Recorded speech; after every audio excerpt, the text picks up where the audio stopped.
উপর থেকে রাইসটা ছড়িয়ে ছড়িয়ে দিয়ে দিচ্ছি।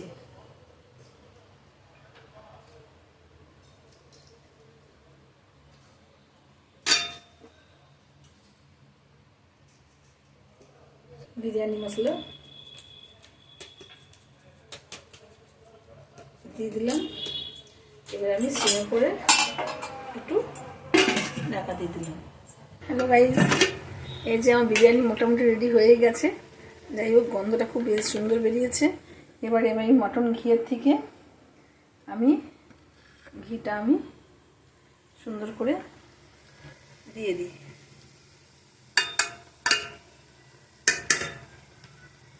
ঘিটা দিয়ে দিলাম। এবার আস্তে করে একটুখানি চাপা ঢাকাটা দিয়ে দিলাম। এখন আমার অলরেডি বিরিয়ানি কমপ্লিট। দেখুন এই যে বিরিয়ানি কি সুন্দর কালার হয়েছে, কি গন্ধ বেরিয়েছে গাওয়া ঘির মটনের, হেভি টেস্ট। কাঁচা কাঁচা তেজপাতা, তার সাথে বিরিয়ানি মশলা, ঘরের গাওয়া ঘি, প্রত্যেকটা খাবার, প্রত্যেকটা সেন্ট এত সুন্দর বেরিয়েছে বিরিয়ানি। দেখুন আপনারা কেমন হয়েছে আপনারা জানাবেন, ফলো করবেন। Thank you.